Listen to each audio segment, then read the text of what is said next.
Obrigado, Murilo. Eu só tenho que agradecer a LAFAC por ter me convidado. Eu não tenho muito costume de falar assim, então, se eu travar, gaguejar, eu peço desculpa a vocês. Eu preparei um slide porque eu quero trazer fotos para vocês, então me avisem se vai estar apresentando, tá?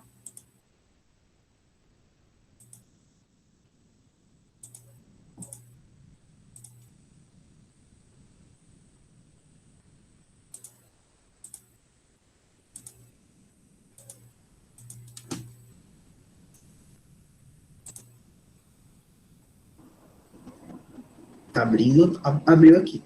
Abriu? Beleza. Bom, eu coloquei esse título porque eu gosto de impactar. Brincadeira, é porque a gente sempre, se a gente coloca no Google para pesquisar o que é humanizar, vem lá uma tabela assim, você precisa disso, disso, disso para humanizar, e eu acho que não existe uma fórmula, né? Não existe algum pacotinho pronto ensinando como que a gente faz isso.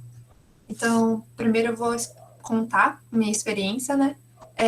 Eu pensei numa experiência que foi durante a pandemia, ano passado, que foi trabalhando por um projeto da UEL. Então, e eu só consegui esse projeto por causa da LASME. Então, eu atuei numa república para moradores de rua, né? População de rua, era em média 30 homens, entre 18 e 60 anos, e eu fiquei 8 meses lá com eles. Eu passei 6 meses atuando como estagiária de enfermagem, e depois eu fui contratada como educadora social. Eu entrei pelo El Pela Vida contra o novo coronavírus, já fica aí o merchan, porque é para qualquer curso da área da saúde, tá? E o que falar desse público? A gente, na UEL, eu não sei se na farmácia é assim também, a gente fala que são sucessivas aproximações. E estando nesse projeto, eu falo que foi uma dose de choque, porque foi uma pancada só, chegou num público, eu falo que foi o público mais difícil de lidar, assim, até hoje, dentro da graduação. Porque eles têm uma desconfiança muito grande, eles são super impulsivos e têm essa instabilidade emocional. E querendo ou não, isso é uma forma de proteção deles na rua, né? Então, quando eu cheguei lá, eu cheguei com meu belo jaleco, cabelo preso, de máscara. Fui para a sala, porque me cederam uma sala, em que eu transformei no posto de enfermagem, sentei lá, peguei os prontuários e falei: eu preciso atender esse paciente. Entreguei para o educador social, que é como se fosse um monitor lá, e não apareceu paciente. Simplesmente isso. Eu fiquei super chateada, né? Meu primeiro dia, ninguém aparece. Ok. Apareceu mais tarde um senhor reclamando de dor de cabeça. Atendi, liberei e ele foi embora. Aí, no segundo dia, porque eu ia 3 vezes por semana, e quando eu chegava às 8 horas da manhã e saía às 6 da tarde. E daí no segundo dia, a mesma coisa. Aí no terceiro dia eu falei, assim, não dá, não tem como trabalhar dessa forma, né? Eu pensei, talvez, se eu me infiltrar ali no meio, eu consiga entender o que está acontecendo. Então eu tirei meu jaleco, deixei lá na sala e saí. Eu vi que tinha um pessoal jogando baralho. Eu perguntei se eu podia jogar o baralho com eles. Eles falaram que sim. A conversa cessou, ninguém quis conversar na mesa enquanto eu estava lá.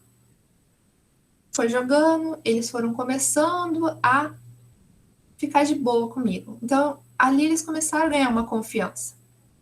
Talvez eles começaram a entender que eu não era a estagiária de enfermagem, mas que eu era também a Elisa, porque eu não estava lá mais para atender eles, eu estava lá conversando com eles. E chega num outro ponto que eu acho que é muito importante, que é o ouvir e o não julgar, porque a gente tem o costume de ouvir meio que, tipo, deixar ele entrar por um ouvido e sair pelo outro. E lá eu também tive que trabalhar muito esse não julgar, porque eles passaram por situações muito difíceis e eles fizeram coisas horríveis e eu não podia julgar. Eu estava lá e eu estava confidente a eles e eu tinha que guardar isso para mim. E isso dói, isso tipo, remói a gente, né? E falam assim: ah, mas é óbvio que tem que ganhar confiança, tem que ouvir e não pode julgar. É óbvio quando a gente está no teórico, no prático, isso é meio complicado. Aí, depois de um tempo, eles começaram a entender que eu não era só estagiária de enfermagem ali dentro e começaram a me procurar para conversar. Às vezes iam sozinhos lá conversar comigo ou vinha um grupo e dessa forma eu consegui levantar as demandas da enfermagem que eu precisava, que eu não conseguia fazer numa simples consulta de enfermagem. Eu consegui entender quais eram as inseguranças e fragilidades deles e como que eu intervi.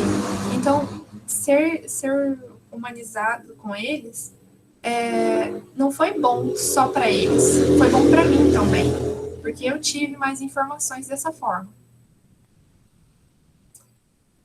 Aí dessa forma eu consegui fazer as intervenções que eu queria, então eu consegui levantar todas as demandas para o posto de saúde que atendia eles. Eu saí de lá, 80% deles já tinha sido resolvido. A gente fez diversas atividades com eles.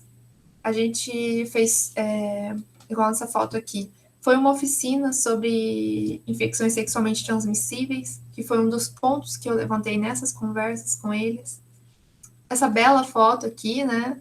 Vocês podem ver, eu fui além do que era meu serviço. A gente tinha uma piscina lá que era toda suja e não tinha quem limpasse. A gente fez uma vaquinha e decidimos limpar a piscina. Então, eles tinham também outras formas de lazer. E por que eu trouxe isso? Porque a gente aprende na graduação um quadrado, um roteiro. É isso que eu tenho que fazer e só, mais nada. E eu falo que humanizar é ir além desse quadrado, sabe? Porque o humanizar não é aprendido. Isso é intrínseco nosso, a gente tem lá dentro. Só que a gente precisa praticar, porque é uma habilidade. Se a gente não pratica, a gente não conquista essa habilidade. Trouxe outras fotos aqui que foram de momentos marcantes. Esse senhor aqui, ele passou 40 anos na rua. Ele foi parar na rua com 16 anos e foi um dos mais difíceis de lidar. Nossa, ele foi o mais complicado de todos. E ele fez aniversário e a gente decidiu fazer uma festa surpresa para ele. E foi um dos momentos mais marcantes para mim, porque enquanto a gente cantava parabéns para ele, ele começou a chorar. E depois que a gente terminou, a gente perguntou por que ele estava chorando. E ele falou pra gente que era porque ele nunca tinha ganhado um bolo na vida e nunca ninguém tinha cantado parabéns para ele. Que quando ele estava completando 60 anos dele que foram cantar parabéns. E ele ficou emocionado com isso. Aqui também foi a ceia de Natal que eles decidiram fazer, que foi super legal. Muitos deles não tinham uma ceia de Natal há muitos anos. E esse daqui foi o churrasco de Ano Novo, né? Como ninguém pode perder um bom churrasco, eles também fizeram. E foi um momento muito marcante para eles lá. Essa foto aqui foi do meu último dia de contrato lá, porque as aulas da UEL voltaram e daí eu tive que sair. E eles falaram: vamos então tirar uma foto, você não vai vir mais para cá, a gente tem que guardar uma foto pelo menos. Então, dos 30 que entraram, foram esses que continuaram na casa. E eu tenho um carinho muito grande por eles, e eu sinto que esse carinho é retribuído. Porque eu tratei eles de igual para igual, sabe? Eu não tratei eles com inferioridade. Eu não, em nenhum momento, eu tentei me portar a superior a eles, e eu acho que isso faz diferença. E também não ter dó. Uma vez um deles falou assim: eu gosto de conversar com você porque você não demonstra ter pena. E a gente não gosta disso. E porque muita gente que vem falar com a gente trata a gente com pena. E aquilo me marcou também. Então eu vou levar isso para todo mundo que eu for cuidar. E saindo de lá, né, durante esses 8 meses eu ganhei vários presentes. A maioria não está nessa fotografia porque eu comi. E muitos deles me traziam coxinha, eles faziam muitos doces lá dentro. E é uma experiência que eu vou guardar para o resto da minha vida. Como eu tenho um breve momento, vou fazer aqui a minha propaganda, né? A gente tem a Liga Acadêmica de Saúde Mental, como já foi comentado, que é a LASME. Então, se vocês quiserem ver um pouco do nosso trabalho, é só ver o nosso Instagram. E eu gostaria de agradecer vocês por ter me ouvido um pouco. Isso, obrigada. Muito obrigado, Elisa. Sensacional o seu relato. Realmente, acho que a população de rua, a população dependente química, a gente que fica na rua, é muito marginalizada pela população, né? Meio que olham, nem olham, fingem que nem existe. Isso é muito triste. Então, acho que a sua experiência foi sensacional. Eu posso fazer uma pergunta antes de a gente passar para o próximo, para o Sensibilizarte? Uhum. Você conseguiria me resumir humanização em saúde em uma palavra? O que é humanização em saúde em uma palavra para você? É difícil. É difícil. Eu acho que compaixão. Porque a gente fala, empatia. A gente não consegue sentir empatia. Porque a gente não sentiu aquilo que a pessoa sentiu. A gente pode imaginar, mas a gente nunca sentiu. Então, compaixão. Imaginar aquilo e tratar a pessoa como ela merece, com respeito e dignidade.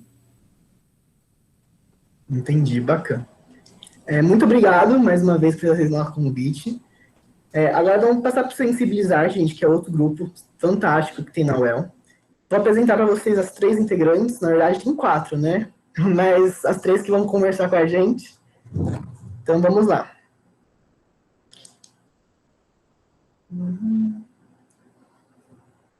Então vamos lá. A primeira, eu vou falar as 3, né? A primeira é a Giovana de Oliveira. Ela é graduanda no curso de farmácia da UEL e ela é colaboradora do projeto de extensão Sensibilizarte na frente do artesanato há 5 anos. É coordenadora discente do projeto na gestão 2018. A outra do Sensibilizarte é a Laura Franciele Duarte. Ela é graduanda do 5º ano de psicologia da UEL, colaboradora e 4 anos no Sensibilizarte, atuando como coordenadora discente na frente do Palhaço durante o ano de 2020. E por último, a Amanda Araújo, a graduanda do 3º ano de psicologia da UEL, participa do projeto de extensão do Sensibilizarte e Humanizar através da arte desde 2018 e atua como coordenadora da frente do Palhaço desde 2020. Meninas, sejam muito bem-vindas. Fiquem à vontade para falar. É com vocês agora, gente. Oi, boa noite. Obrigada pela apresentação. Tá dando para ouvir certinho? Está sim. Tá? Eu vou apresentar também o slide, tá? Uhum. Daí, a hora que aparecer, vocês podem me avisar, por favor? Aviso sim.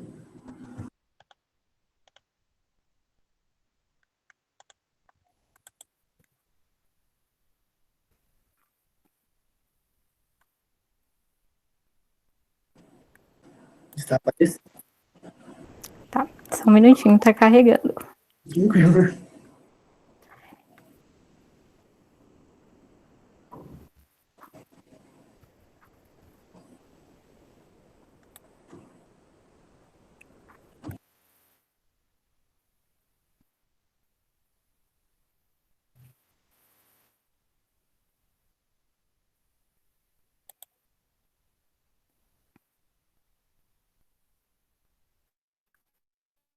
Agora foi, né? Agora foi. Tudo certinho. Então, boa noite, gente. Obrigada pelo convite. Eu vou trazer uma fala que eu intitulei A Escuta como Ferramenta de Humanização numa Central de Atendimento do Coronavírus em Londrina. Por isso, eu vou falar um pouco sobre o Sensibilizarte e sobre o DISC, que também é do El pela Vida. Então, o Sensibilizarte é um projeto de extensão que foi idealizado em 2007 por estudantes de medicina e de enfermagem, no qual, ao longo dos anos, foi se acrescentando mais estudantes dos cursos da área da saúde que tinham esse intuito de serem agentes de transformação nos seus ambientes de trabalho. Então, a gente tem uma coordenação horizontal, né, que o nosso professor orientador é o professor Alberto, e todos os anos tem alunos que se propõem a coordenar as frentes de atuação, sendo elas o artesanato, a contação de histórias, a música e o palhaço, no qual a gente exerce um trabalho interdisciplinar e multiprofissional. E a nossa proposta é de utilizar esses recursos artísticos como um caminho para sensibilizar uma atuação profissional humanizada. Ou seja, é por esses recursos que a gente estabelece uma ponte direta entre os futuros profissionais da saúde, os gestores dos ambientes que a gente frequenta e os pacientes e os seus acompanhantes, como os do Hospital do Coração, a Santa Casa e principalmente o HU, aqui de Londrina. Então, segundo o dicionário, a humanização do cuidado em saúde é um termo utilizado para descrever a aquisição ou assimilação de características humanas positivas por uma pessoa ou por um grupo de pessoas. Mas isso quer dizer que humanização, então, é tornar-se humano? E eu acho que a essa altura todos vocês já devem ter percebido que não. Na verdade, a humanização ela é uma política que ela é centrada nessas relações horizontais paciente-profissional, assim como com os gestores, e começou lá atrás, mais ou menos na década de 80, 90, com os movimentos sociais, como o movimento feminista, e também com a reforma sanitária de saúde mental. E um tempinho depois que o Ministério de Saúde começou a investir na PNH, criando e fazendo melhorias, que é a política na qual o Sensibilizarte se baseia. Então, ela que é essa metodologia que centra o cuidado na busca da garantia da autonomia dos pacientes, tornando-os responsáveis e ativos em todos os estágios do processo de adoecimento e cura. Isso quer dizer o quê? A gente tem ali na nossa frente um paciente que ele não pode nunca ser o nosso objeto de estudo, muito menos o nosso objeto de trabalho. A gente tem um indivíduo que tem as suas subjetividades, ele tem a sua história de vida, todos os atravessamentos que já passaram por ele. Então, a gente não pode olhar apenas para a doença ou para o problema dele. A gente tem que olhá-lo em sua integralidade como uma pessoa. Como foi apresentado, eu estou no projeto na frente do artesanato, pude ser coordenadora da gestão de 2018, fui também bolsista.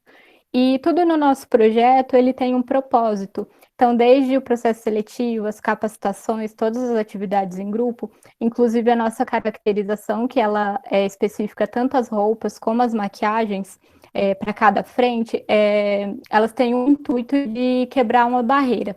Imaginei a potência de chegar no hospital, um ambiente de cores tão sóbrias, um ambiente sério, muitas vezes de dor, de sofrimento, e você chegar colorido, você chegar não como um profissional de saúde, mas chegar como uma pessoa que vai ofertar o poder de escolha ao paciente, ao acompanhante. Porque quando a gente está no hospital, a gente não tem poder de escolha sobre as roupas que a gente vai usar, o horário que a gente vai comer, tomar banho. A gente não tem autonomia, né? Os profissionais têm que ir lá fazer as intervenções e a gente está naquela condição. Então, chegar no hospital, bater na porta do paciente, desejar boa noite, pedir licença, perguntar se eles querem nos receber, se querem nos ouvir, é ofertar o poder da escolha. Talvez uma das únicas que esse paciente, esse acompanhante vai poder ter naquele dia. Então, essa é uma forma de transpor uma barreira por meio da humanização. Agora, falando do Disque Coronavírus, é uma parceria da UEL com a Prefeitura, surgiu lá em março de 2020, com o início do lockdown aqui em Londrina. A gente atua no Labesc e reúne profissionais e estudantes dos cursos da saúde, não só da UEL, mas de outras instituições de ensino, por um trabalho interdisciplinar e multiprofissional. A nossa proposta lá é garantir um local de acesso a informações seguras e gratuitas à população de Londrina e região. Então, é por meio telefônico, qualquer pessoa que tenha acesso pode nos ligar durante a semana para tirar suas dúvidas, esclarecer sobre fake news. A gente tem oferta de telemedicina também. Então, é um canal de comunicação direta com a população. Como eu disse, foi a partir da pandemia do novo coronavírus 2019 que surgiu o projeto por conta dessa nova barreira. Então, a gente teve que lidar com o isolamento, com a necessidade de gerar empatia, os trabalhos remotos, a gente teve que se inovar e se readaptar em diversas áreas. Por exemplo, esse evento, talvez, se fosse em outro momento, não estaria acontecendo de forma online, né? Então, a gente teve que pôr a criatividade para jogo e nos reinventar. E tudo isso me levou à escuta, que foi a ferramenta de humanização que eu pude trabalhar no DISC. Porque se anteriormente, lá no Sensibilizarte, eu tinha a minha maquiagem, as minhas roupas coloridas, para quebrar uma barreira, criar um vínculo físico e visual com as pessoas, no DISC eu não tenho essa alternativa. Eu só estou no telefone, eu só ouço a voz da pessoa, e ela me ouve. Então, eu tive que trabalhar esse lado para estar fazendo um atendimento humanizado. Então, que ferramenta tão poderosa é essa escuta? Escutar, como a gente sabe, para ter uma boa comunicação, a gente tem que ter alguém falando e tem que ter alguém ouvindo. E é fundamental que essa escuta ela seja muito atenta para que a gente possa atender as necessidades dessa pessoa. E no meu entendimento, eu pude perceber, trabalhando ao longo desses meses, que a gente tem duas quebras de expectativa. Uma vinda das pessoas e uma do nosso lado como atendente. Então, as pessoas muitas vezes nos procuram com um questionamento, buscando ajuda, e elas já têm uma resposta que elas querem ouvir. E muitas vezes não é a resposta que a gente tem para dar. Infelizmente, às vezes a gente tem que dar respostas duras para essas pessoas, e é onde ocorre a primeira quebra de expectativa. Outra situação que eu vejo que acontece uma quebra de expectativa é que a gente trabalha com protocolos. Então, seria muito simples, a pessoa chega com um problema X, eu vou ter uma solução Y e perfeito. Mas na realidade não é isso. Um dos exemplos, a gente oferece telemedicina. Para que as pessoas consigam fazer uso da telemedicina, além de ter acesso à internet, elas precisam ter facilidade. Então, nem sempre vai ser a melhor solução, embora seria algo muito seguro, muito legal receber um atendimento da sua casa.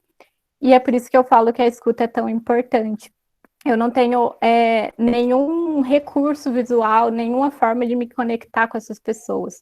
Então, eu tenho que prestar atenção nas palavras que elas usam, usar palavras também que sejam acessíveis. Nem todo mundo tem o mesmo conhecimento que a gente, saber adaptar as informações. E, às vezes, é uma palavra que a pessoa diz ou que ela deixa de dizer, é um suspiro maior entre uma frase que vai fazer total diferença naquilo que a gente precisa entregar para cumprir com a necessidade dessa pessoa. Então, por isso que é tão importante, né, ter essa escuta ativa e conseguir entregar uma solução com base na realidade individual de cada pessoa. Então, por fim, eu apresentei aqui alguns recursos que a gente utiliza no hospital e no DISC, mas o que eu quero dizer mesmo é que a humanização ela não é um destino, a humanização, na verdade, é o caminho. E não adianta a gente achar que a gente vai estudar, que a gente vai ver na graduação, se preparar, e quando a gente colar grau, começar a atuar, a gente vai ser um profissional humanizado.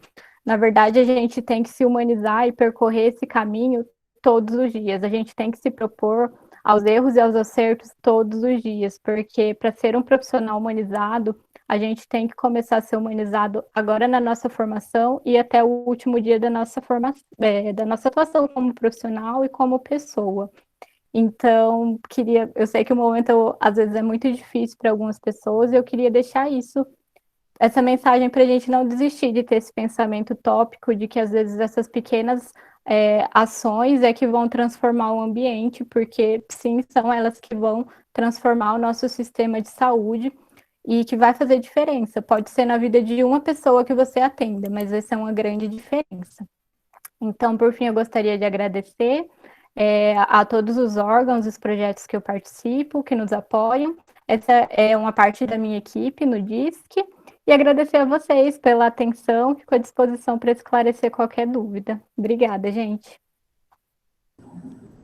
Obrigado, Giovana. A gente agradece muito esse relato e por ter aceito o convite da LAFAC. Antes de partir para a próxima, eu vou fazer a mesma pergunta que eu fiz para a Elisa. Gi, qual uma palavra que define você a humanização em saúde? Nossa, é bem difícil, Eu definiria como serviço, porque eu acho que humanizar, independente de ser profissional de saúde ou não, a gente está ali para servir as pessoas, porque acho que na vida a gente faz muitas coisas pensando no que a gente vai receber, E na verdade a gente não está lá para receber nada, a gente está para servir aquela pessoa. Então eu definiria assim. Incrível. Muito obrigado novamente. E vamos. Eu não sei quem que vai ser a próxima. Laura, pode ser? Você tá aí? Isso, tô sim. Deixa eu só me organizar aqui. A câmera tá ligada. Oi, gente, boa noite. Eu sou a Laura. Estou muito contente em participar dessa mesa aqui hoje, dessa roda, tá? E para esse momento, né? Faz tempo que as meninas convidou a gente, né, a Camila, e eu resolvi escrever um texto, então eu vou ler ele para vocês primeiro e depois eu falo um pouquinho mais, tá? O nome desse texto ele chama Retorno e Construção. Quando recebi o convite para vir falar aqui sobre o Sense, fiquei muito animada e preocupada. Animada, pois falar sobre o Sensibilizarte é como retribuir um pouquinho da imensidão de aprendizado que este projeto me proporcionou. Preocupada porque não sabia o que dizer, fiquei nervosa, quebrei a cabeça para pensar na minha fala, foi muito trabalhoso. Então eu decidi usar do que o ser palhaça me ensinou, que é dizer sobre mim. Hoje, eu sou estudante, né, do 5º ano de psicologia e coordenadora da Frente do Palhaço. Mas para dizer sobre mim, eu decidi retornar aos meus antigos relatórios de capacitação e entradas, né, no projeto do palhaço. E para além disso, eu lembrei também da primeira vez que vi o Sense. Foi em uma dessas apresentações da primeira semana de calouros e tinha muita cor, muita música e seriedade na apresentação. E de cara já eu me encantei pelo palhaço. Eu quis ser uma palhaça de hospital desde aquele dia.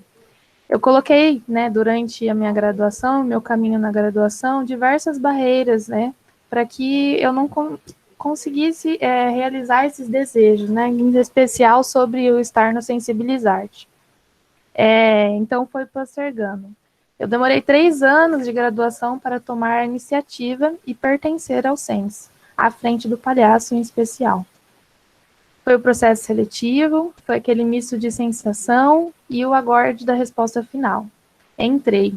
Em 2018, deu-se início à minha história com o palhaço. O processo de capacitação e construção da minha palhaça foi intenso, demorou para eu entender tudo aquilo que eu estava sentindo. Mais uma vez, mistos de sensações e sentimentos e uma bagunça boa. Para minha palhaça existir, eu tive que retornar. Retornei à minha história de vida, aos traços infantis e às minhas potências escondidas. Tornar-se palhaço é muito além de fazer rir. É se permitir errar, é contar com a espontaneidade do momento, é escutar o que o corpo diz, é se conectar consigo e com o outro, é estar disponível para escutar ou só para ficar em silêncio. Desde criança, eu sempre estive envolvida com a arte. Foi no balé, no coral, no teatro, dança, né? E estar no Sensibilizarte foi um retorno a mim mesma. Relendo, né, os textos do relatório, dos meus antigos relatórios, eu me dei conta do tamanho da construção que o Sensibilizarte me proporcionou.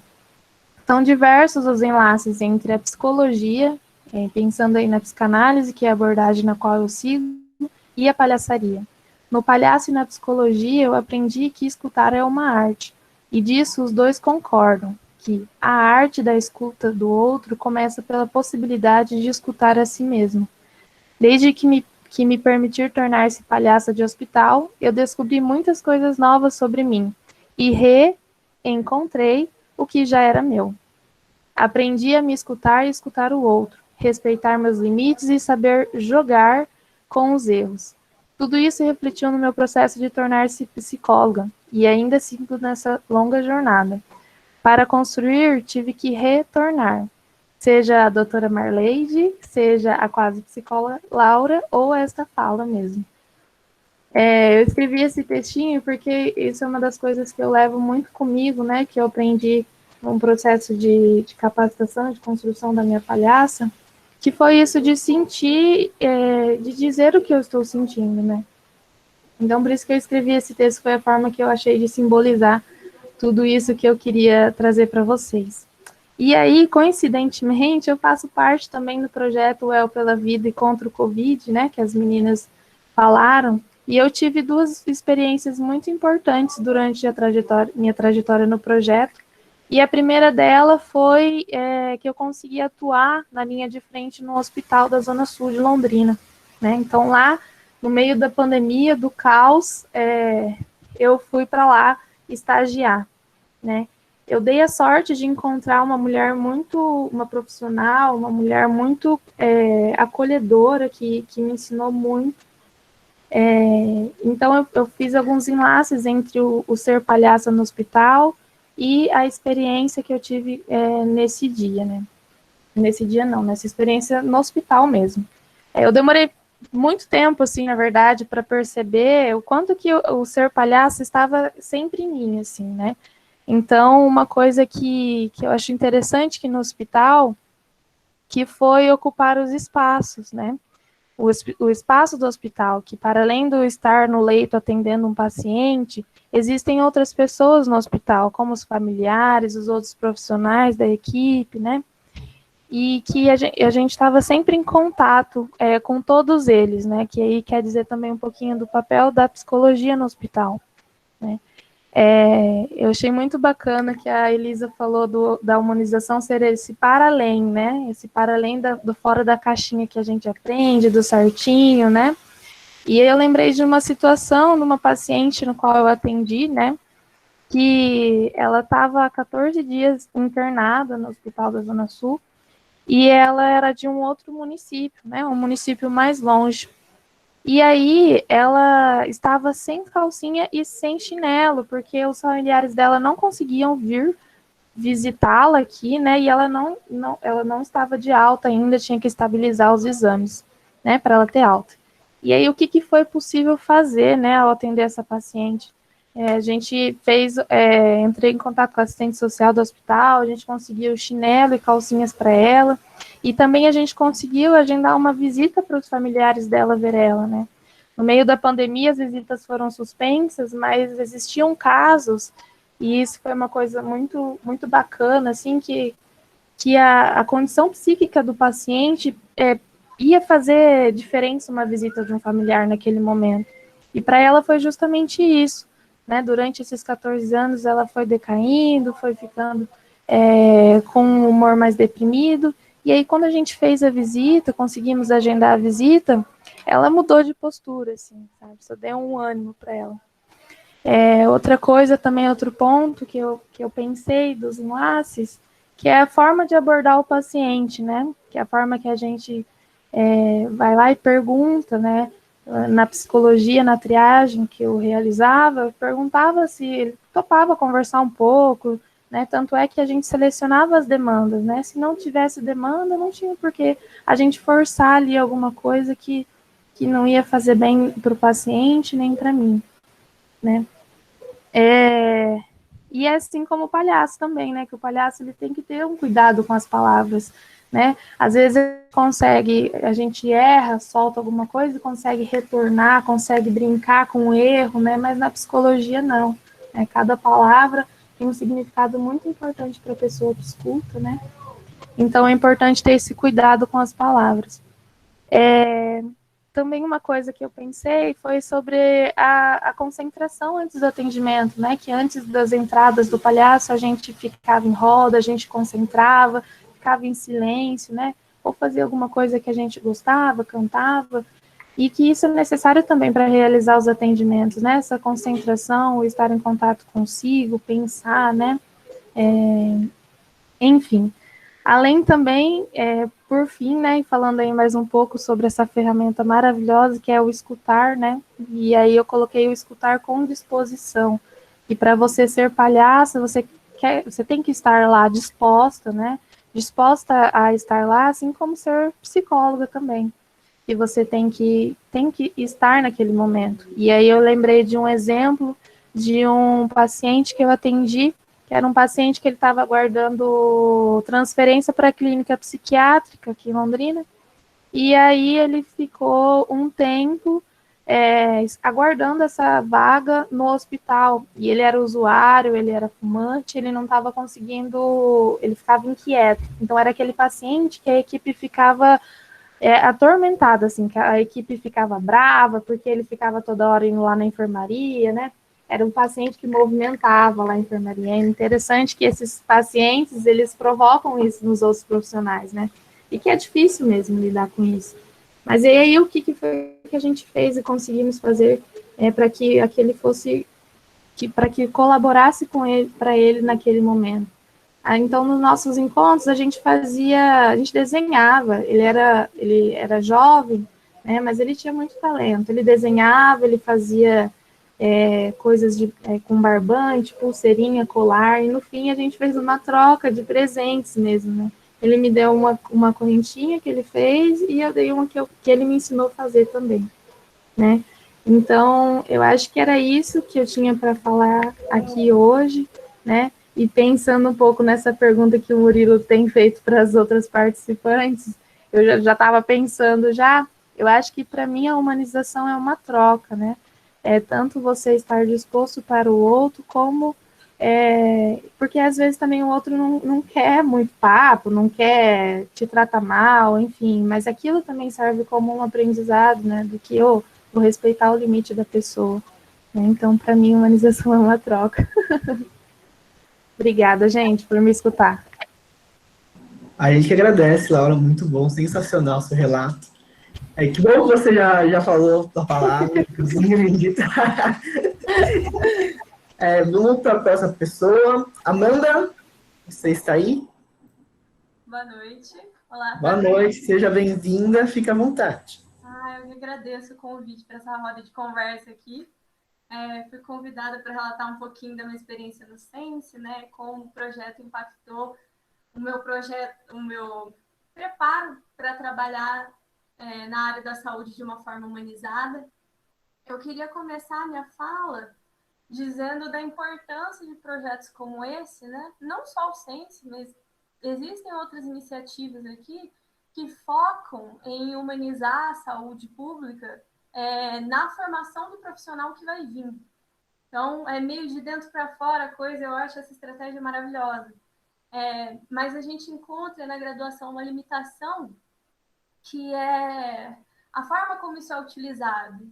Porque, por exemplo, o Sensibilizarte, ele realmente parece ter nascido de uma lacuna que tem na formação, especialmente que tinha em medicina, né? Ele começou em medicina e os estudantes estavam insatisfeitos porque as pessoas estavam entrando no mercado de trabalho sem conhecer nada sobre humanização, sem conhecer nada sobre as habilidades sociais que o mercado de trabalho está exigindo, que a humanização hospitalar exige, que o SUS que funciona melhor exige de você. Então, para preencher uma lacuna, você tem um projeto que é complementar. E aí fica a ideia de que você se formar como uma pessoa humanizada para a área da saúde é meio opcional. E, na verdade, isso não devia estar restrito a quem faz tal projeto. Na verdade, devia ser algo sólido já no currículo, né?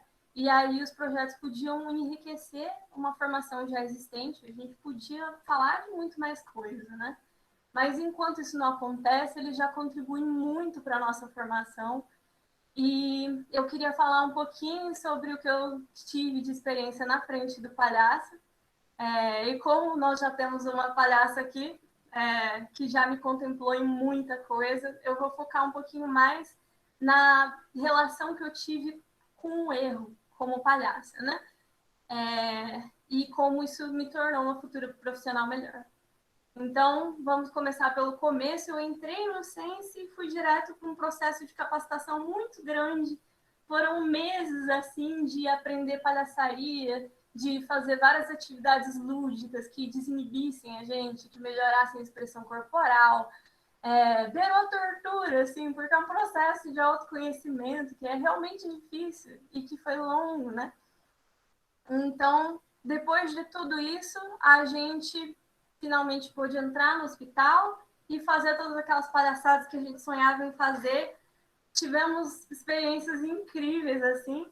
E quando a gente se via interagindo com as pessoas, formando vínculos com elas ali e brincando, essas coisas, a gente percebia uma preferência por revelar o que tinha de mais engraçado, que podia acontecer no cotidiano hospitalar, assim, ter uma visão mais otimista das coisas, só que nem sempre isso podia acontecer, porque existiam situações em que soava desrespeitoso. Você tentar puxar uma piada ali em um momento de luto, por exemplo, não combina, e o que o palhaço faz lá? O objetivo final das nossas interações acaba sendo fornecer para o público um espaço que seja leve o bastante para não impedir as pessoas que buscam, não, as pessoas que recebem os palhaços ali, né, de expressar os sentimentos delas, independente da natureza. Então, muito mais humano que fazer uma pessoa rir é fazer ela te contar o que ela precisa contar. E nessas entradas a gente percebia também que fatalmente alguém iria errar bonito ali. Iria errar, mas errar com gosto, enfiar o pé na jaca mesmo, e sair com toda a dignidade do mundo, como se nada tivesse acontecido, e eu ficar chocado com aquilo. Porque essa não é a minha relação com o erro antes do senso, vocês entendem? Para mim, o erro era assim, erro médico, morte, processo. Não tinha para mim uma forma de ter uma relação saudável, não tinha aceitação com a falha, e isso era muito complicado, e eu fazia disso um 880, né? E aí, durante o processo de capacitação, durante as primeiras entradas, era constantemente ensinado que o palhaço, ele não só entra no hospital de boas com a possibilidade de errar, mas ele entra já fadado a algum tipo de erro. E eu ficava, não, por favor, não quero errar. E faz parte do charme. E eu não aceitava isso. Aí, para complicar minha vida ainda mais, a gente recebeu ainda a orientação de que o palhaço ele se fazia extremamente competente. E aí estava pronta a minha vida, porque como que pode você se fazer o mais competente do mundo e ainda assim ser extremamente atrapalhado? E aí eu vi as pessoas tomando duas saídas muito comuns, assim. Os palhaços mais orgulhosos e dissimulados, eles não admitiam os erros de jeito nenhum. E aí eles saíam achando estratégias extremamente humanas para fugir da culpa, para refletir, para terceirizar a culpa para outra pessoa, falar que fez de propósito, sabe? O Chaves, quando ele apanhou do Kiko, ele falou, não, eu dei uma narigada na mão dele. E, e outros palhaços que são mais humildes e mais ingênuos, assim, eles nem percebem os erros que eles cometem. E aí eles entram em uma negação linda, pura ignorância, de uma forma caricata. É maravilhoso. É aquela pessoa que dá 5 capotes na escada e fala, nossa, quase caí. E aí você olha para esse povo assim, e você pensa, o que eles estão fazendo da vida? E ficava para mim o questionamento, né? Por que proporcionar esse tipo de experiência para o profissional de saúde, que é a pessoa que não pode errar, que é a pessoa que tem que ser o Deus ali, que está para além de toda a falha? Essa prática ela não vai acabar tornando as pessoas irresponsáveis, ou mesmo, ainda que ela seja inofensiva, será que ela é realmente relevante? Como que ela contribui?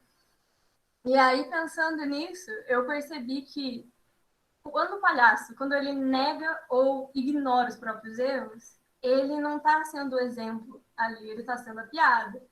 Então, o aprendizado que o estudante vai tirar de lidar com o erro de uma forma caricatamente errada, ou de aceitar o erro e seguir com a vida, não é ignorar as consequências dos próprios atos, jamais.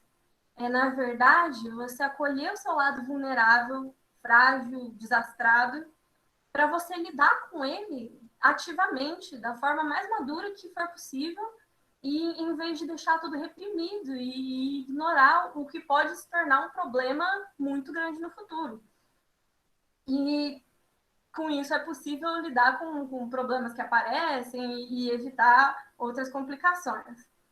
E outra coisa que a gente aprende com palhaçaria é a ficar atento para o que pode ou não ser feito no hospital, quais são os limites de todos os envolvidos nas interações que acontecem ali. Seja os seus limites, os dos profissionais, enfim, porque não é engraçado contaminar paciente, humilhar pessoas, atrapalhar funcionários, e quando isso acontece, a pessoa é responsabilizada. Então, eu acabei percebendo que as atrapalhadas que os palhaços cometem, assim, elas têm um nível de bom senso muito bem estabelecido, que não fica claro, mas enquanto você está praticando, é nítido para você, sabe? E não importa o quanto você banque o tapado no hospital, assim. Eu sempre ficava muito atenta para as oportunidades que apareciam e ativa para aproveitar elas do jeito certo. E isso exigia sempre uma ideia muito boa do que estava acontecendo e dos efeitos que as suas atitudes vão ter no ambiente que você está.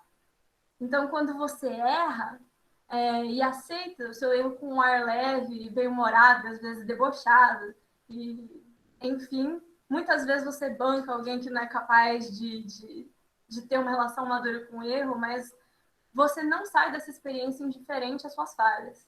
Na verdade, o que aconteceu comigo foi que eu tornei pouco traumáticos os momentos de autoavaliação. E eu perdi o medo de descobrir falhas em mim. E quais os benefícios disso, né? Ter essa postura no projeto mudou quem eu era. Porque quando eu tiro o nariz e eu largo da persona da palhaça e eu volto a viver minha vida como uma pessoa normal, como a Amanda, que todo mundo conhece, isso não me impede de aprender muito com a palhaça. Eu lembro de tudo que eu fiz quando eu era palhaça e tá tudo bem, eu colhi alguns aprendizados para minha vida. E quando eu faço isso, é maravilhoso, porque assim, eu treinei habilidades que vão ser essenciais para o meu trabalho na área da saúde, comunicação, solução de problemas, relacionamento interpessoal. Isso tudo eu vi que dependia de uma relação saudável com a sua imperfeição. E essa relação, ela tornou, inclusive, o ato de estudar mais agradável. Eu, como aluna de graduação, estava precisando muito disso, assim, porque isso evita erros futuros na profissão. Porque hoje, se eu tenho dificuldade com uma matéria, eu não vou desistir dela e pensar, não, eu empurro com a barriga, espero passar e finjo que ela não é importante. Não, sabe? Eu só sou uma pessoa que precisa de mais tempo aqui. Sou eu. Essa sou eu. Minha falha, tá tudo bem. Sem pânico. Ai, Amanda, a sua vida acadêmica é plena, assim, sempre? Não, o fim de semestre chega para todos. Só que eu posso dizer com certeza que eu estudo melhor que antes e com menos desespero. E isso já é importantíssimo para a formação de alguém, ainda que a formação técnica. A humanização está me ajudando a estudar mais. É impressionante. E no hospital as pessoas estranham um pouco a gente. Tem gente que fica mais resistente, pessoas, especialmente as que têm mais a figura do médico autoritário, né? E com elas a gente precisa lidar assim, com muita calma e de um jeito muito pacífico, mas a gente precisa fazer um papel de antagonista, um papel que questiona a visão limitada que eles têm assim do ser humano, que reduz ele à doença biológica, esse tipo de coisa. A formação de uma hierarquia no hospital que transforma as pessoas em mais importantes que outras. Então, a gente precisa se colocar contra isso e de um jeito que não seja, que não soe implicante. A gente precisa parecer razoável ali, um trabalho dificílimo. Mas, ao mesmo tempo, conforme a gente foi entrando mais no hospital, eu percebo que a gente foi cada vez melhor recebido. E hoje em dia, tem muito profissional de saúde que chama a gente para ir para os quartos, que recomenda tal paciente, que fala, que entra no mundo de fantasia com a gente, brinca junto. E aí a gente constrói trabalho em equipe maravilhoso. É muito interessante. E eu estou me sentindo cada vez mais bem-vinda no hospital. Isso é muito bom. Mas eu finalizo aqui o que eu tenho para falar, dizendo que, para muito além disso, sabe, é importante que vocês tenham em mente que o Sense ele não vai ser a última bolacha no pacote da humanização. Nós somos maravilhosos e fofinhos e-mails, mas existem vários projetos sobre o assunto que podem te ensinar com competência a ver um ser humano inteiro ali no lugar do seu paciente, e você pode aproveitar isso das mais diversas formas possíveis. E tampouco eu quero deixar aqui a imagem de que os palhaços são melhores do senso porque eles têm essa forma alternativa de ver o erro. Olha só, que seres humanos elevados, iluminados, muito bom. Não, porque esse clima de aceitação, eu vejo ele no projeto inteiro. E eu acho interessante porque cada forma de trazer arte para o hospital leva as pessoas mais ou menos para o mesmo lugar. Leva as pessoas para aprendizados muito semelhantes, que é basicamente você entrar no quarto tão humano quanto o seu paciente. E eu acho que é isso. Não vamos idealizar as frentes, nem idealizar a perfeição. E ainda assim não vamos ser responsáveis. Eu acho que isso tem muito a ver com humanização. E eu acho que sem o Sense eu não teria chegado nesse mesmo resultado sem uns 10 anos de crise existencial. Então, agradeço muito ao projeto. Eu agradeço muito também aos organizadores aqui da Mesa Redonda por ter me dado a oportunidade de compartilhar isso aí. Eu estou aberta a perguntas. A gente agradece muito, Amanda. Principalmente, a gente agradece por você, na verdade, estar participando, né? Contar o seu relato foi sensacional. Vou fazer uma pergunta que eu já fiz para todo mundo. Uma palavra que define para você humanização em saúde. Qual você escolheria? Eu estava pensando nisso, eu estava muito entre proteção e cuidado. Eu vou ficar com cuidado, no sentido mais amplo da palavra, assim. Eu acho muito importante o que a humanização traz de considerar o bem-estar da pessoa, não só a ausência de uma doença física, mas assim, o bem-estar dela, o contexto onde ela vive, e considerar não só o paciente, mas o trabalhador também e o gestor também. E as políticas públicas em geral, eu acho que tudo isso retorna para o cuidado. Então, essa é a palavra que eu escolho. Fantástico. Gente, a gente finalizou a palestra, mas agora a gente quer abrir um pouco para vocês falarem. Quem tiver algum relato, quiser expor, fiquem à vontade. Já dúvida também com as palestrantes, fiquem à vontade.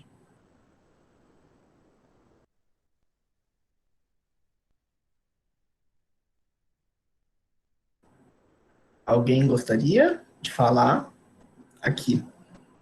A Cecília tem uma dúvida. Para as meninas do Sensibilizarte, como vocês acreditam que a arte possa atuar na terapêutica do paciente?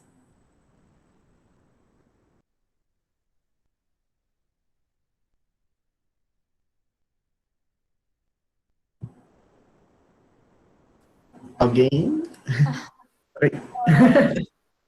A minha atuação no Sense me mostrou que, pelo menos Não, eu acho que todas as... Eu acho que trazer a arte para o hospital pode horizontalizar a relação do médico e do paciente. Porque eu acho que você deixa os dois mais ou menos no mesmo nível de expressão, especialmente se eles compartilham algo. Na palhaçaria a gente compartilha uma interação, no artesanato as pessoas compartilham o processo de fazer um artesanato. Na música elas compartilham música, na contação de histórias compartilham contação de histórias. Eu acho que a arte tem um potencial muito grande de poder expressar o que você nem sempre vai expressar com palavras e o que você nem sempre é bem-vindo para expressar com palavras. Muitas vezes, quando você está fora do contexto de estar produzindo arte, soa estranho você expressar sentimentos negativos no hospital, você dizer não para o seu médico, você dizer que não está gostando daquilo. Eu acho que você tem oportunidade para se comunicar de uma forma melhor e para se ver como no mesmo plano que o paciente. Ninguém está inferior a ninguém. Temos uma pergunta para a Elisa. Elisa, não cheguei a ouvir se você já se enfermagem.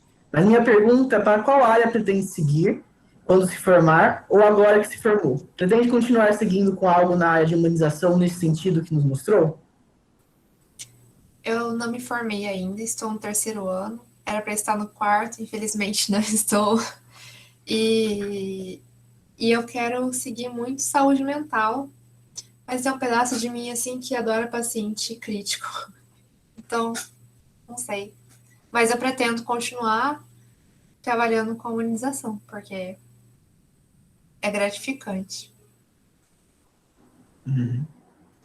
Mais alguma dúvida, gente? Alguém quer falar? Fica à vontade.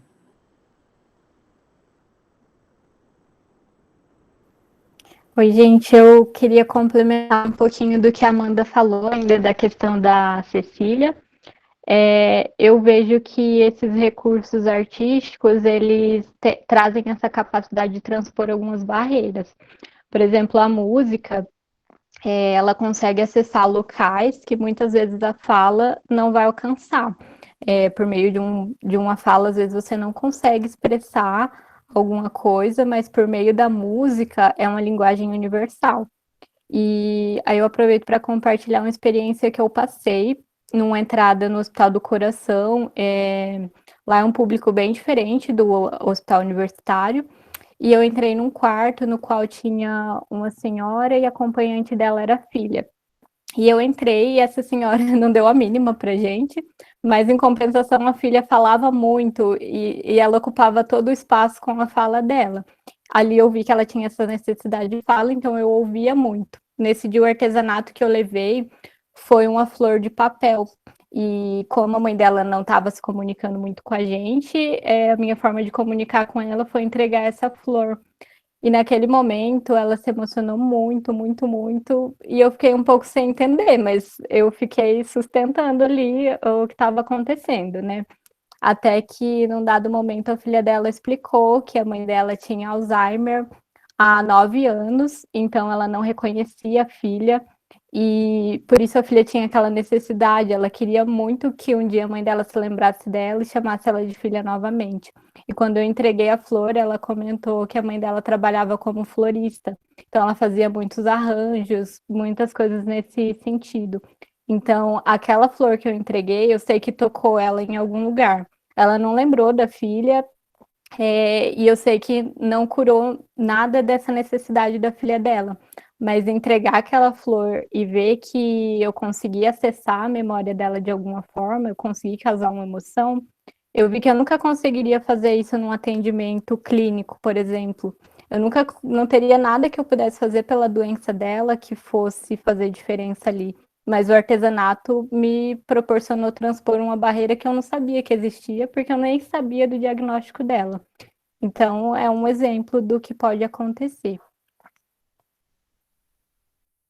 Sensacional. Alguém mais?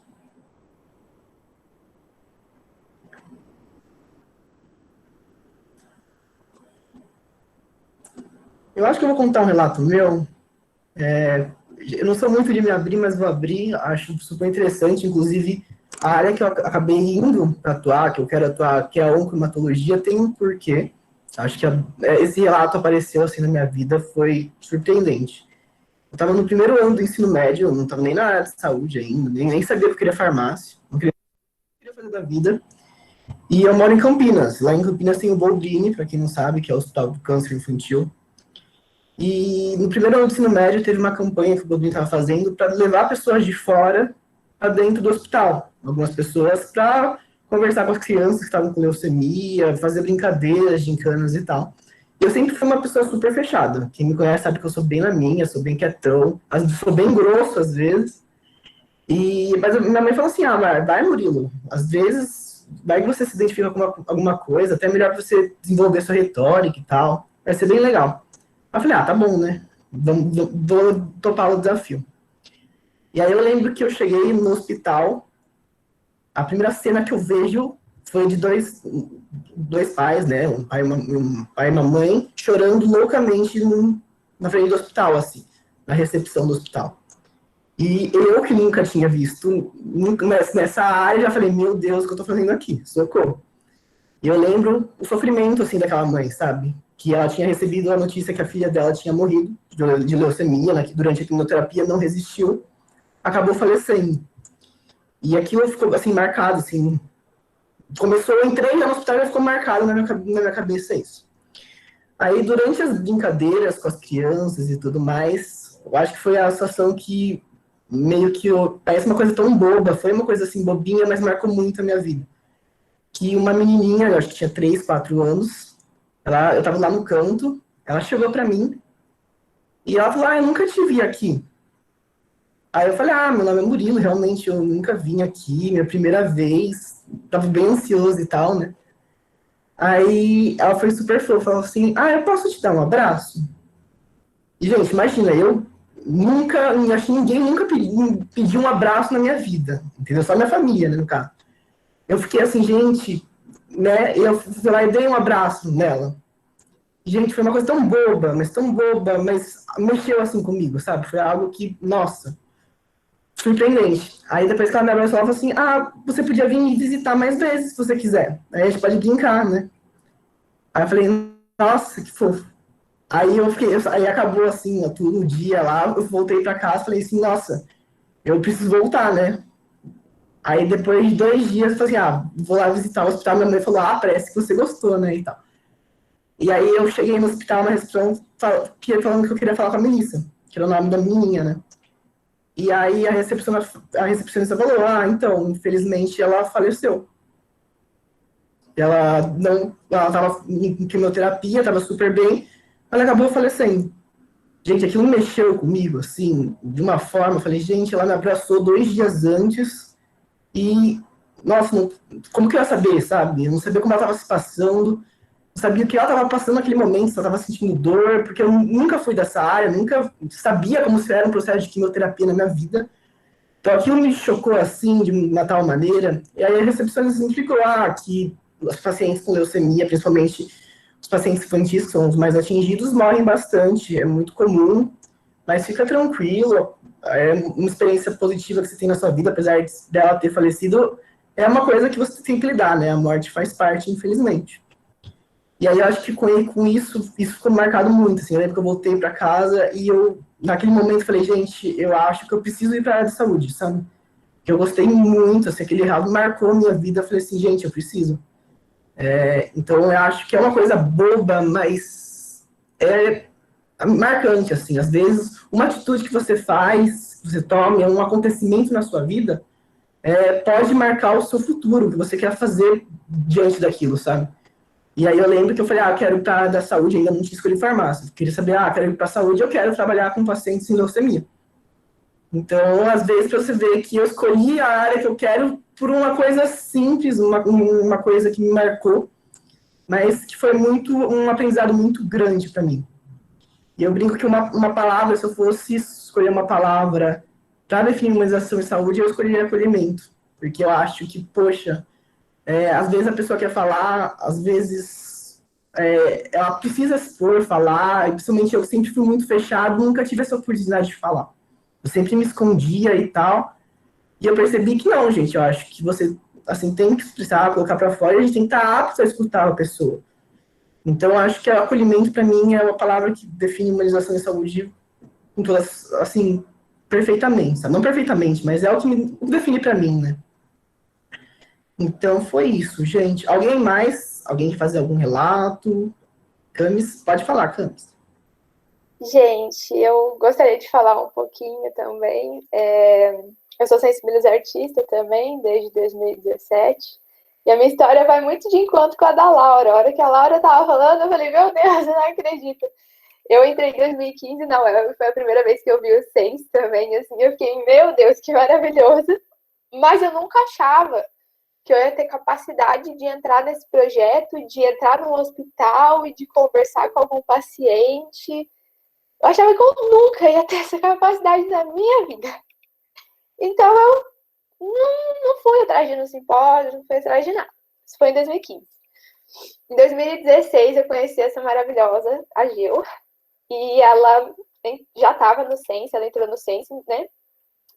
E aí, em 2017, eu fui vendo como que era, ela ia me contando, e ela falou que eu era capaz de entrar no Sense, que eu podia entrar no Sense, que eu poderia, que eu seria capaz disso, porque eu achava que eu nunca ia ser. E aí eu fui, prestei o processo seletivo e tudo, e entrei. E foi uma coisa que me marcou muito, muito mesmo. Então, eu estou desde 2017, e a questão da escuta, eu gostaria de trazer o meu relato para algum lugar fora do hospital, né? E aí eu vou usar o DISC coronavírus, que eu fiquei no DISC de março até junho. Até o início de julho, na verdade. E ou a questão da escuta, que eu aprendi no Sensibilizarte, porque antes no Sensibilizarte eu acho que eu não tinha essa capacidade, sabe, de escutar. Não que hoje, ai gente, nossa, sou rainha da escuta. Não, não é isso. Mas assim, eu aprendi a escutar as pessoas e eu percebi isso, uma das vezes que eu percebi isso foi no DISC coronavírus, eu atendi uma senhora e ela começou a falar e eu vi que ela precisava falar, sabe? Ela não necessariamente ela queria uma informação do coronavírus, mas ela queria falar. E a gente começou a conversar. E tava, né, indo a conversa, nós conversando de plantas, que a gente gostava, descobri que ela gostava bastante. Conforme foi passando a conversa, eu descobri que ela estava com uma ideação suicida. E ela tinha me contado isso.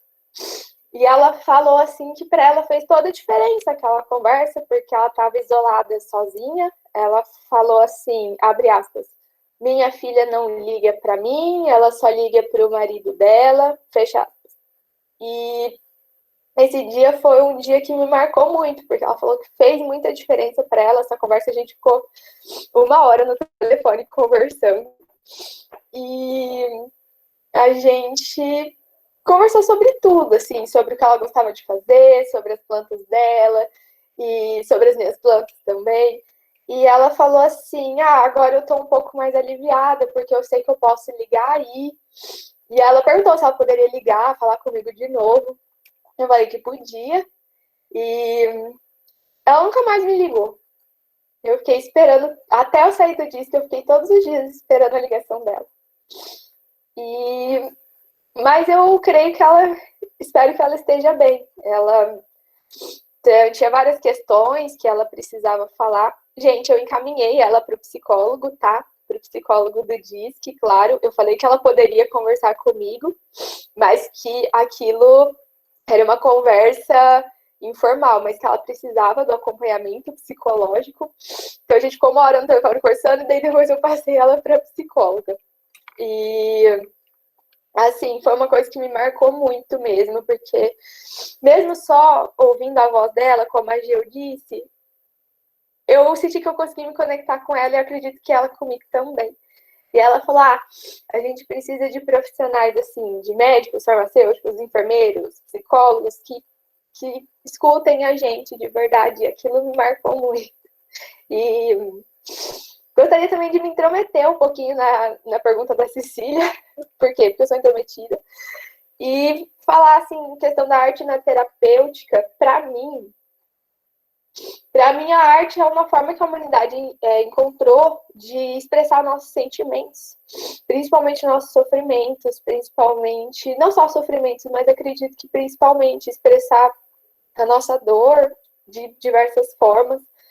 E para mim a arte é uma forma de expressar isso, é uma forma de expressar isso. E quando a gente expressa isso, a gente coloca isso para fora, independente do tipo de arte que você utilize. Se você gosta de desenhar, se você gosta de escrever, se você gosta de fazer artesanato, a arte é uma forma de expressar isso. E com certeza as psicólogas aqui podem falar isso melhor que eu. Quando você põe isso para fora, você não somatiza, né? Você não fica com aquilo e aquilo te machucando, ou então não necessariamente que vai apagar tudo que aconteceu, mas de fazer você lidar melhor com aquilo. Acho que era isso, gente. Já falei muito.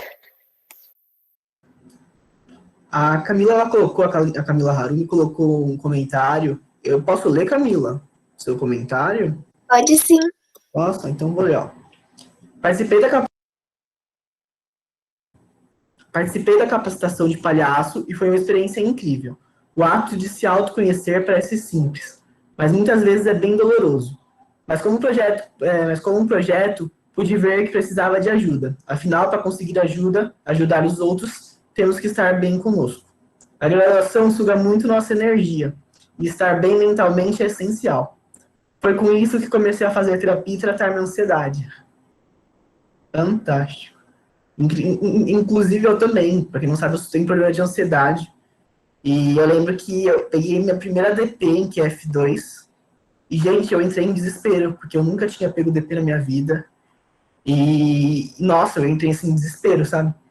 Só que eu percebi que às vezes eu não precisava ter passado por esse desespero, porque eu parei pra pensar, falei, nossa, gente, tem tanta gente que reprova, entendeu? Às vezes eu não tava bem no dia, às vezes eu realmente não consegui pegar a disciplina direito e tal, e eu vi que não era o fim do mundo, entende? Então eu acho que, às vezes, você ir realmente para uma terapia ajuda muito você a abrir a sua cabeça para coisas que você não está conseguindo achar alguma resposta, para situações de extrema importância, assim, que você acha que, não precisa, mas às vezes aquilo não precisa, aquela situaçãozinha no início pode virar uma bola de neve, entendeu? Então, eu recomendo também bastante, quem puder ter condições de fazer terapia, por favor, gente. Alguém mais, gente? A Cecília, ela colocou aqui. De consenso é que às vezes a gente tá tão acostumado a viver no automático que estar na contramão pode ser doloroso, mas é libertador. Realmente. A Ariane levantou a mão. Eu levantei, eu li o comentário da Cecília, eu realmente concordo. Eu fui num evento que teve de sensibilizar, acho que foi em 2019, se eu não estou enganado. E aí teve uma dinâmica com a gente que a gente simulava que a gente tinha sofrido um acidente, estava dentro de uma ambulância, e a gente fechava o olho, né, colocava a mão no coração do amiguinho do lado, ficava sentindo o coração dele bater dentro da ambulância, com a ambulância com a sirene ligada, e no final da dinâmica a gente estava dentro do hospital e a gente ficava ouvindo o funcionário, né, chamando doutor, o paciente está com os sinais vitais assim, doutor, o sinal vital está assim, e o sinal vital foi caindo, caindo, caindo, até que a pessoa faleceu. Eu acho que isso realmente afetou de verdade, assim, essa dinâmica afetou minha vida de verdade, porque toda vez que, antes, né, eu ouvia a ambulância, eu falava assim, nossa, aconteceu alguma coisa, aconteceu algum acidente.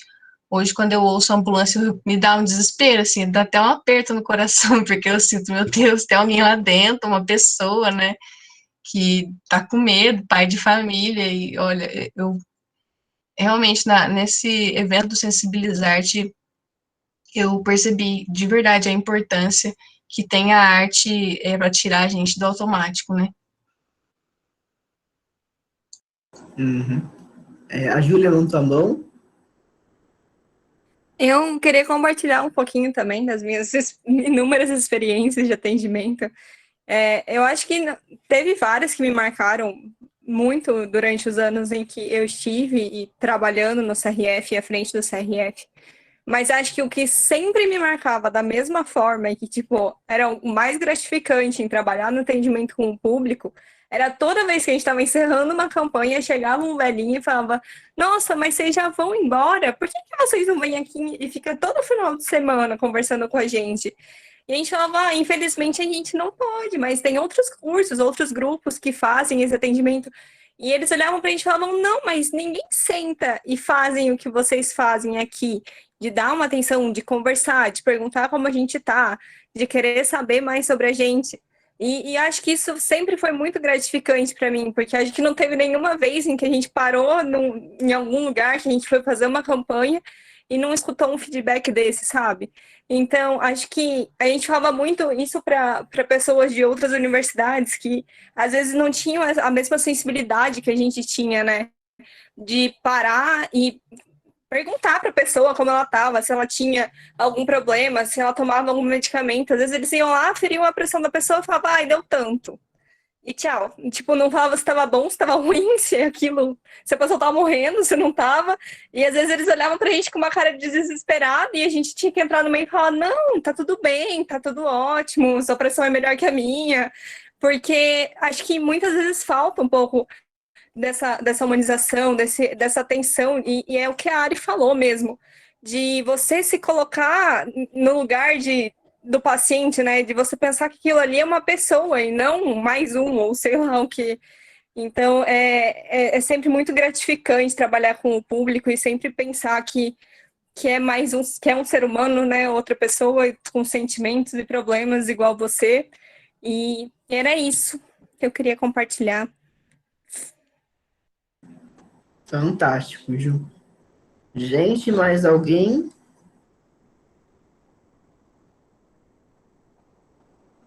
Não?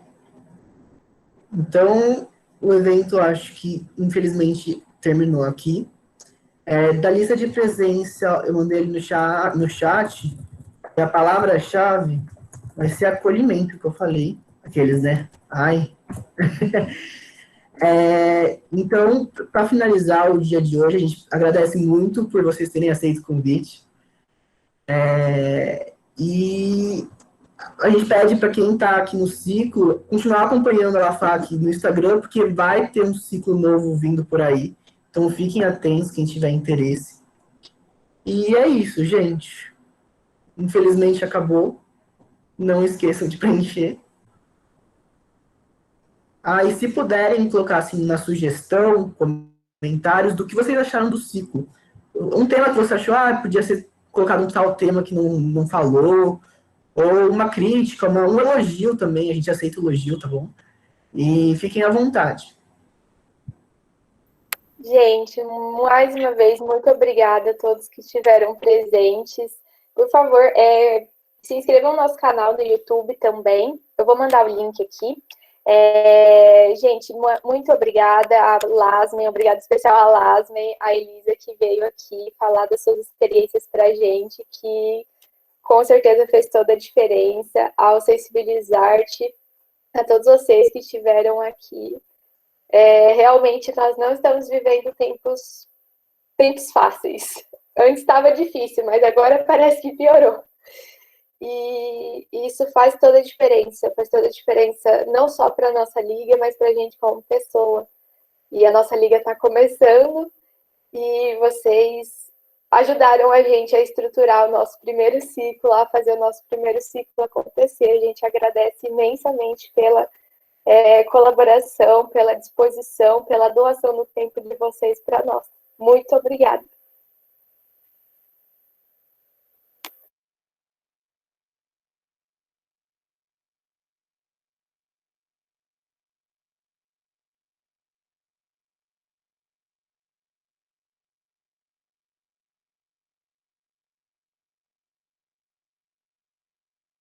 Pessoal, esse é nosso canal no YouTube, tá? Quem puder estar seguindo a gente. Seguindo não, se inscrevendo, né? Muito obrigada, gente.